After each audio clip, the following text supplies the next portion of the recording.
ውጊያ ደግሞ ብዙ ጊዜ እንደዚህ አይነት እንትን ያደርጋልና እግዚአብሔር ይመስገን ስለ ሁሉም ነገር እግዚአብሔር የተባረከ ይሁን። ከእውነት ጋር መወገን፣ ለእውነት መወገን። መጽሐፍ ቅዱስ ሚዛን ነው። የትኛውም ቤተ እምነት መለኪያው መጽሐፍ ቅዱስ ነው። ከመጽሐፍ ቅዱስ ፈቀቅ ካለ ፕሮቴስታንትም ይሁን ኦርቶዶክስም ይሁን ካቶሊክም ይሁን ምንድነው እስልምናን የምንሞግተው መጽሐፍ ቅዱስ ይዘን ነው። መጽሐፍ ቅዱስ የሚለው ነገር ከመጽሐፍ ቅዱስ ውጭ በመሆኑ ነው። ባይሆን ኖሮስ አናቀውም። መጽሐፍ ቅዱስን ባንይዝ የእርሱን አስተምህሮ የእርሱን ነገር አናቀውም ነበር። አናቀውም። የምናውቀው መጽሐፍ ቅዱስ ብሉይ ኪዳንና አዲስ ኪዳን የሚል በሁለት የተከፈለ፣ የኪዳኑ ባለቤት ደግሞ እግዚአብሔር የሆነ የሁለቱንም ኪዳናት ባለቤቱ እግዚአብሔር ነው። ጥሪው የመጣ ከራሱ ከእግዚአብሔር ነው። እባክና ከእኛ ጋር ስምምነት አድርግ፣ ከእኛ ጋር አብረን ኪዳን እንግባ ብሎ እግዚአብሔርን የጠየቀው ማንም የለም። ድፍረቱም የለው ማንም። ስለዚህ የብሉይ ኪዳን እንደምታውቀው ምድራዊ ኪዳን ነው። ምድራዊ ኪዳን ነው፣ ሰማያዊ ኪዳን አይደለም። ከነአንን ትወርሳላችሁ አላቸው። ማርና ወተት የምታፈሰውን ከነአንን አላቸው። እሺ ብትሉ ለእኔም ብትታዘዙ የምድርን በረከት ትበላላችሁ አላቸው። በረከት ነው፣ የምድርን በረከት። ስለ ምድራዊ በረከት ነው የሚያወራው። ያ አንድ ጥቅስ ላንብብ። በጣም የሚገርም ነገር እግዚአብሔር ይመስገን። መጽሐፍ ከጥቅሱ በፊት ግን መሪ ጌታ ከጥቅሱ በፊት ለምድራዊ በረከት እዚህ ምድር ላይ ባለ ፕሌኑ ባለ መኪናው በጋርድ የሚሄደው ምን የሚለው ማን ሆኖ ነው? ይህን አብሮ ይነግሩኛል። በደንብ አድርጌ እነግርሃለሁ። ለምድራዊ በረከት በደንብ ነው። ማን ነው በብዛት? ኦርቶዶክስ ነው ወይስ ፕሮቴስታንት ነው? ለምድራዊ በረከት ዘይት ሲሸጥ የሚውለው አባታችን፣ እውነቴን ነው የምናገር። ማን ነው ሲያጭበረበር የሚውለው? ትክክል ነህ። ህዝቡን በክርስቶስ ስም ሲበላ የሚውለው ማን ነው? ትንሽ እንግዲህ አንዳንድ ጊዜ ጥሩ ነው በጣም ሐሳብህም በደንብ ተቀብያለሁ፣ ገብቶኛል። ደግሞ አስቀድሞም የነበረ እንደምታውቀው ለአንተ እንግዳ አይደለም። በየጸበሉ እንግዳ አይደለም። በየቸርቹ የሚሸጥ የሆነ የሚቸረቸር ዘይት አለ፣ ይወገዛል። የተወገዘ ትምህርት ነው። በጣም የተወገዘ ትምህርት ነው። ምክንያቱ አዲስ ኪዳን ላይ ስለ ዘይት ስለ ቁሳዊ ነገር የለም። አዲስ ኪዳን መንፈሳዊ ነው። ለዚህም ነው ይህን ጥቅስ ላንብበው ያልኩ። አንደኛ ቆሮንቶስ ምዕራፍ 15 ቁጥር 45 ላይ እንደዚህ ይላል። ከዚህ ጋር በጣም የሚሄድ ነገር ስለሆነ ነው። የሚሄድ ነገር ስለሆነ ክብር ለእግዚአብሔር ይሁን። እንዲህ ይላል ቁጥር 45 ፊተኛው ሰው አዳም ሕያው ነፍስ ሆነ ተብሎ ተጽፏል። ኋለኛው አዳም ሕይወትን የሚሰጥ። ፊተኛው አዳም ሕያው ነፍስ ሆነ ተባለለት። ልብ በል፣ ሕያው ነፍስ ሆነ ተባለለት። ሁለተኛው አዳም ግን ሕይወትን የሚሰጥ መንፈስ ሆነ። በጣም ጥሩ፣ መንፈስ ሆነ። ነገር ግን አስቀድሞ ፍጥረታዊ ቀጥሎ መንፈሳዊ ነው እንጂ መንፈሳዊው መጀመሪያ አይደለም ካለ በኋላ ቁጥር 47 ላይ ምን አለ? የፊተኛው ሰው ከመሬት መሬታዊ ነው። የፊተኛው ሰው የተባለ አዳም ነው፣ ከመሬት ነው፣ መሬታዊም ነው፣ ሰማያዊ አይደለም። ኦኬ እሺ፣ ቁጥር የት ላይ ነኝ ነበርኩ?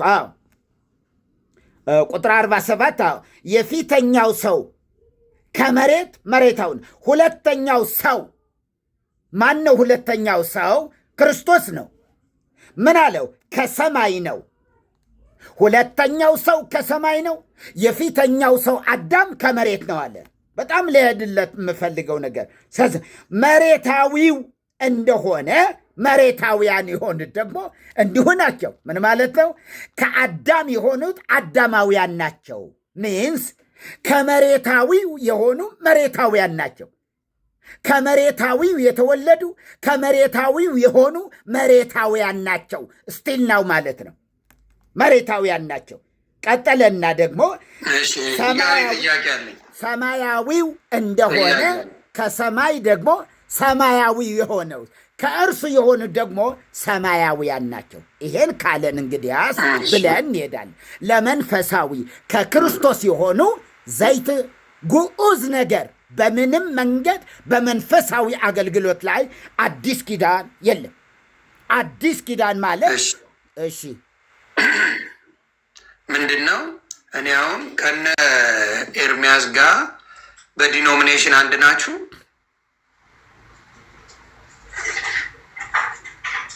ይሄ ነው ጥያቄው። አቤት ይሁንዬ። እንግዲህ በክርስቶስ ብቻ ሳይሆን ምንድን ነው አንድነትን ይሰብካል አይደል? መጽሐፍ ቅዱስ በአንድ ላይ ሆነው እንዲሰብኩ እነ ጳውሎስን እነ ኬፋ እንዲሁም የክርስቶስ ብለው ሲከፋፈሉ በአንድነት ሆነው ክርስቶስ እንዲያመልኩ ነው የነገራቸው። ስለዚህ አሁን የምጠይቀው ጥያቄ ምንድን ነው ለእርሶ? እንዳልከው ትክክል ነው። ጳውሎስ ስጋውያን የሆኑ ሰዎች ወደዛ ነው። ስጋውያን የሆኑ ሰዎች አንዱ የኬፋ ነኝ፣ ሌላው የአጵሎስ ነኝ፣ ሌላው የጳውሎስ ነኝ ብለው ስጋውያን እንደመሆናቸው መጠን ተከፋፍለው ነበረ። ታውቃለህ? እኛም ስጋውያን እኮ ነን አይደል እንዴ? አይደለንም። ስጋ ለባሾች ነን እኛ። በክርስቶስ የምናምን ስጋ ለባሾች ነን እኛ። ምንም ስለዚህ የአንደኛው ትምህርት ልልፈለጉ ምንድን ነው? ስጋ ለባሽ ብንሆንም አንድ እኔ ሳዳምጦት አልነበረ? እኔ ልናገራ ምንድን ነው የእኔ ጥያቄ ምንድን ነው? በስጋ አሁን በትምህርት ከነ እዛ ከኤርሚያስ ወንድሞች ጋር የተለያየ እምነት ነው ያለው። የተለያየ በክርስቶስም ሆኖ አንደኛው በምን ያምናል? ጸበል፣ ይቅርታ ጸበል አልኩኝ፣ ጥምቀት ያድናል፣ ጥምቀት የክርስቶስ አካል ነው ብለው የሚያምን አለ። አንዳንዱ አያምንም። ስለ ቁርባን የሚያወራል፣ አንዳንዱ ያምናል፣ አንዳንዱ አያምንም። ስለ ሌሎችም ብናወራ የተለያየ ነው እና እርስዎ ከእነሱ ጋር በየትኛው አንድ ናችሁ? ከክርስቶስ ባለው በስር የክርስቶስ የነገር ሚስጥረ ቁርባን አለ፣ ሚስጥረ ጥምቀት አለ፣ ሚስጥረ ስጋዊ አለ፣ ሚስጥረ ትንሣኤ አለ፣ እንዲሁም ሚስጥረ ስላሴ አለ። ስለዚህ ከዚህኛው ከየትኛው ጋር ተስማምታችሁ ነው አንድ ላይ የምትሰሩት ለማለት ፈልጌ ነው። ይህን አብራሩልኛል። በጣም ከሞማ አይለው አቤት ሚት አርግ ያለ ለካ። እሺ በጣም ጥሩ። ምንድን ነው በአጠቃላይ ማለት ይቻላል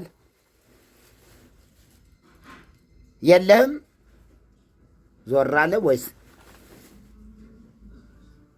ዮኒ አለ?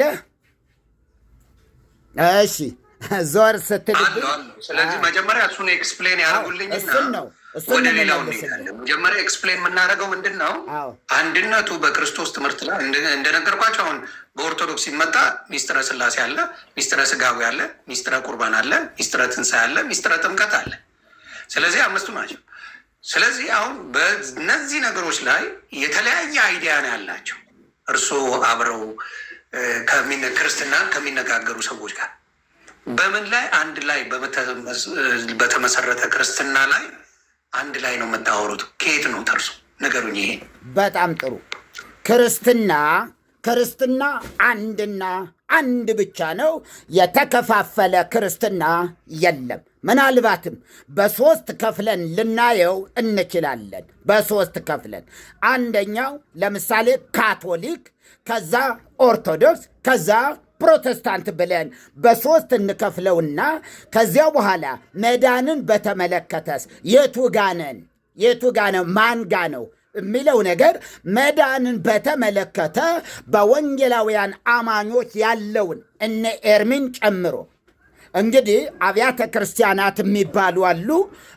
ሌሎች ደግሞ የተለያየ ቢኖርም ቅሉ ነው። በወንጌላውያን አማኞች አንድና አንድ ብቻ ነው። በደንብ የምትዘረዝርልኝ አለ። ካልቪን እና አርሜኒያን ትምህርት ምናምን የሚባሉ አሉ። እነሱም ማየት እንችላለን። የሕፃናት ጥምቀት የሚፈቅዱ አሉ፣ የሚከለክሉ አሉ፣ አይቻልም የሚሉ አሉ። ክርስቶስ የሞተው ለተመረጡ ነው የሚሉ አሉ። አይ ለተመረጡ ብቻ አይደለም ለዓለሙ ሁሉ ነው የሚሉ አሉ። ማንም ምንም ይበሉ፣ ግን መዳን ግን አንድና አንድ ነው፣ በክርስቶስ ብቻ ነው። መዳንን በተመለከተ ጥምቀት ያስፈልጋልም ይበሉ አያስፈልግም ይበሉ፣ የመዳን ጉዳይ ግን አንድና አንድ ብቻ ነው። በማን? በክርስቶስ። ያለ ክርስቶስ መዳን የለም። የተከፋፈሉ አለመሆናቸውን አንድ ነገር ልጠቁምህ። ለምሳሌ የፕሮቴስታንት ዘማሪ ዳጊ እንበል። ዳጊ ኦርቶዶክስ ጋር ሄዶ መዘመር አይችልም። ካቶሊክ ጋር ሄዶ መዘመር አይችልም። ሙሉ ወንጌል ጋር ሄዶ መዘመር ይችላል። ቃለ ሕይወት ጋር ሄዶ ይችላል። የትኛውም ቸርች ላይ ይችላል። ለምን? አንድ ነውና፣ አንድ ናቸው። ስለዚህ የሙሉ ወንጌል አገልጋይ ልብ በል። የሙሉ ቆይ እሺ፣ ኦርቶዶክስ መዘመር አይችልም አሉ አይደለ? አይችልም። አንድ የኦርቶዶክስ ዘማሪ አንድ ኦርቶዶክሳዊ ዘማሪ ደግሞ እየሰሙኛ። እሺ፣ አንድ የካቶሊክ ወይም ደግሞ የኦርቶዶክስ ዘማሪ ጴንጤ ቤት መዘመር ይችላል? አይችልም ያልኩ እሱ ነው። አየህ፣ ለምንድን ነው ክፍፍሉ? ስለዚህ ምንን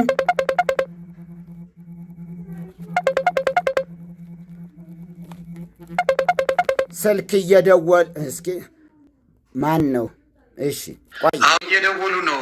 የቀድሞ ወዳጆቹ እንትን እንዳይሉት እንዳይቀየሙ ይሰማሉ። አዳማጭ ነኝ። እሺ ዮንዬ በጣም ስለማከብርህ እንዲሁ ባናገረው እያልኩም የነበረበት ነገር ስለሆነ ስለዚህ ምን ብያለው? በሶስት ከፍያቸው የካቶሊክ ቄስ ኦርቶዶክስ መቀደስ አይችልም። የካቶሊክ ቄስ ፕሮቴስታንት ጋር ሄዶ መድረክ ላይ መስበክ አይችልም። የፕሮቴስታንት ዘማሪ ኦርቶዶክስ ጋር ካቶሊክ ጋር ሄዶ መዘመር አይቻልም። ኦርቶዶክሳዊ ዘማሪም ሙሉ ወንጌል ጋር ሄዶ በየትኛውም የፕሮቴስታንት ቸርች ማገልገል መዘመር አይችልም። የሚቀበለውም የለም። እያንዳንዱ የየራሱ ግሩፕ ይዘዋል፣ የየራሱ። ስለዚህ በሶስት ከፍዬልሃለሁ። ምንድን ነው አሁን ወደ ኦርቶዶክስ ስንመጣ እሱ የራሱ የሆነ የዜማ ክፍሎች ስላሉት ሌላ ጊዜ እናየዋለን። ገብርኤል ጋር የሚቆመው ማህሌት ሚካኤል ጋር መቆም እንደማይቻል ልነግርህ እችላለሁ ማለት ነው። ሌላ ጊዜ በመቋሚያ አናቱን አፍርሶ ይጥለዋል። ምክንያቱ ሳንኳ የሚቆምበት ቦታ ላይ ልብ በል፣ ሳንኳ የሚቆምበት ቦታ ላይ ምን ሌላ ቢቆም ኦርቶዶክስ ቆይና ወደ ወንጌላውያኑ ጴንጤዎች አይደለን። መጀመሪያ ስለ ጴንጤ ስለ ቤታችን የኦርቶዶክሱ ይደርሳል። በጣም ጥሩ። አልነካውም። ስለዚህ እኛ ቤት ያለውን አሁን ለምሳሌ ወደዚህ ልምጣል። እኛ ቤት ያለውን ወደዚህ እንምጣና እንነጋገር። ለምን እንደዛ አልኩኝ? አሁን ካልቪኒስቱ ሌላው አይድንም እያለ ነው የሚናገረው። ሉተራውያን ለምሳሌ አሁን እንዳልኩት የሕፃናት ጥምቀትን ይቀበላሉ። ቅዱሳን ጸሎት እንደሚያደርጉ ይቀበላሉ ቢሞቱ ሉተራውያን። ይሄ አንዱ ወንጌል። በጥምቀት የክርስቶስን ለማግኘት መጠመቅ መስት እንደሆነ፣ ጥምቀት አንዱ እንደሆነ፣ ያመነ የተጠመቀ ይድናል፣ ያላመነ ይፈረድበታል የሚል ከንግግሩ ጀምሮ አለ። ሁሉ ነገር አለ መጽሐፍ ቅዱስ እንደሚለው ማለት ነው። ስለዚህ እኔ ጥያቄ ምንድን ነው፣ በምን ተግባብተው አንድ ሰው አሁን ፕሮቴስታንት መሆን ቢፈልግ ቢመጣ የትኛው ጋ ነው መሄድ ያለበት? የትኛው ትምህርት ነው ትክክለኛ? አንደኛው ያጠምቃል፣ አንደኛው አያጠምቅም። አንደኛው ምን ያጠምቅም ስል አያምንበትም። የጌታን ቁርባን የሚያምናል ማያምናል፣ ሌሎችም አሉ። ስለዚህ የትኛው ጋር አምጥቶ የትኛው ጋር ቢማር ይሄ ሰው ይድናል? ትምህርቱ ምንድን ነው የሚያድነው? አንድ ሰው እኮ ቤዝ መኖር አለበት ለመዳን አይደል እንዴ? ትክክለኛ የዛን እምነት ይሄ ነው ሁላችንም የምንከተለው መንገድ፣ ዶግማው፣ ቀኖናው ይሄ ነው ተብሎ መማር አለበት። ያ ካልሆነ እንዴት ሆኖ ነው ያ ሰው አንድን ሰው አምጥቶ እዛ ላይ ለማድረግ የሚቻለው ነው? ውሸታም ነህ ለምትል ለምን ገብተህ አንነጋገርም? አባቴና ና ግባ። እሺ ገብተህ እንነጋገር። ዋው ማን ነው የሚደውለው? በጌታ በኢየሱስ። እሺ ቆይ። አሜን አሜን። ና እስኪ ይሄን የሚደወለውን እስኪ ባንተ ወይም እንትን አድርግልኝ፣ ወይም ያንተ ሞባይል ስጠኝ፣ ባንተ ላይ ልግባ። እስኪ ይሄ ምን አርሞኒ የሚለው እኛ ቤት ስላለው ክፍፍል መነጋገር አለብን የሚል እምነቱ አለኝ። ለዛ ነው። እሺ ቀጥሉ አባታችን። እስኪ እንግዲህ ቦል እንትን ብለነዋል። ሌላ የሆነ ግሩፕ ይመስለኛል፣ አላቅም። ያም ሆነ ይህ ግን ወደዚህ ልምጣልህ፣ ወደ ወንጌላውያኑ አማኞች የተለያየ እንደ ልክ እንደ ምሳሌ ስጠቅስ ግን ለቀቅ አድርገኝ። እንደ ምሳሌ ለምሳሌ በኦርቶዶክስ ቤተ ክርስቲያን ቀኖና የሚባል ልዩ ልዩ ስርዓቶች ስላሉ ልክ እንደዚሁ በወንጌላውያን አማኞች ደግሞ ወንጌላውያኑ የሚማሩት አገልጋዮቹ የሚያውቁት፣ ምዕመኑ ግን በጌታ ከመሆኑ በቀር መባ ከመስጠቱ አስራት ከመስጠቱ በቀር ውስጥ ጠለቅ ብሎ ጥምቀት ያድናል አይድንም እንትን አለ ወይስ የተመረጡ ያልተመረጡ የሚል የጠለቀ ትምህርት በምዕመናኑ መድረክ ላይ አይነገርም። በምዕመናኑ መድረክ ላይ አይነገርም። ልክ ቅድም እንዳልኩ ማለት ነው፣ አይነገርም። ታዲያ ምንድን ነው? ወንጌል ይሰበካሉ፣ መዝሙር ይዘመራል፣ ወንጌል ይሰበካል። ከዚህ ውጭ ጠለቅ ያለው አገልጋዮቹ ብቻ የየራሳቸው የሚይዙት ሐሳብ የሚይዙት ትምህርት እንጂ ቢይዝም ባይዝም ግን አይድንም የሚል አስተምሮ የለም። ስለዚህ አንድ ነው ወይስ አይደለም? አንድ ነው። ምንም አይነት ቃለ ሕይወት ከሙሉ ወንጌል፣ ሙሉ ወንጌል ከቃለ ሕይወት፣ መካነ ኢየሱስ ማን ጥራልኝ እስኪ፣ ብዙ አለቃች በስም ከ4 5 መካነ ኢየሱስ በጣም ብዙ። እርሶ ከምን ቆየኝ ብዙ አሉና እርሶ ከምን ከየትኛው ነው? ቆይ መርጌታ አቤት። እርሶ ከየትኛው ነው? ከተሐድሶ መድበኝና ከተሐድሶ እኔ ደረጃ መዳቢ አይደለሁም። እርሶ ይንገሩኝ። በቃ እሺ፣ ከተሐድሶ ወገን መርጌታ ነኝ እንደምታውቀው። እሺ መርጌታ ነኝ ተሐድሶ። ስለዚህ ምን እልሃለሁ? ምንድን ነው የምልህ? አሁን በአስተምህሮ ደረጃ ምንም አይነት ልዩነት የሚባል በወንጌላውያኑ መካከል የለም ማለት የለም ነው። እንዴት ቢባል ጠይቀኸኝ ትንሽ ተሐድሶ ቆይ ነገሩኝ እኮ አሁን ተሐድሶ የምትቀበለው ትምህርትን አሁን ሌሎች አሉ እኔ የማውቃቸው እና ሀብታሙ የሚባሉ እኔ ፔጅም መጥተው ሲያስተምሩ የነበሩ አሉ። ከእነሱ ጋር ይግባባሉ? እርሶ ከእነሱ ጋር አንድ ኖት? ማን ነው? እነ ሀብታሙ የሚባሉ ተሐድሶን የሚሰሩ እኔ ቤት እንዲያውም 1 2 3 ጋቻቸው አላቀውም የሚያስተምሩ አሉ። አላቀውም። አግዝ አውቃለሁ፣ አግዝ። ከዛ ሌላ ደግሞ ጽጌ፣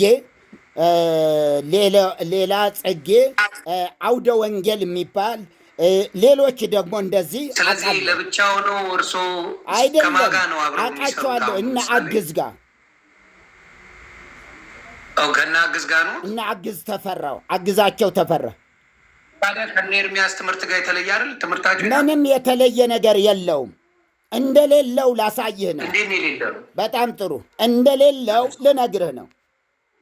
አሁን አዳምጠኝ። በጣም ጥሩ አዳምጠኝ። አሁን በወንጌላውያን አማኞች ያለው አንድና አንድ ብቻ ነው፣ ቃለ ሕይወት ከመካነ ኢየሱስ፣ መካነ ኢየሱስ ከቃለ ሕይወት፣ ሙሉ ወንጌል ከየትኛውም ቸርች አንድ መሆናቸውን ላሳይህ። አንድ መሆናቸውን። ሌሎች ሰዎች አንድ አይደሉም፣ እንትን አይደሉም። ለምሳሌ ስብሰባ ላይ የሙሉ ወንጌል አባል ቃለ ሕይወት ሄዶ አይሰበሰብም፣ ገንዘቡ አይቆጣጠርም ምናምንም ይባላል። በምንም ተአምር ሊቆጣጠርም አይችልም። አንድ አባል የሆነበት ቦታ ትቶ ሌላ ጋር ሄዶ መባ ማስቀመጥ አይችልም። አስራቱን መክፈል አይችልም መባ ካልሆነ በቀር። ልክ እንደዚሁ ኦርቶዶክስ ቤተ ክርስቲያን ሚካኤል ጋር አባልነት ያለው ገብርኤል ጋር ሄዶ ሊሰበሰብ አይችልም። ውጣ ነው የሚባል። ምክንያቱ የሰበካ ጉባኤ ካርድህን አምጣ ይባላል። ክርስትና ቢኖረው ተስካር ቢኖረው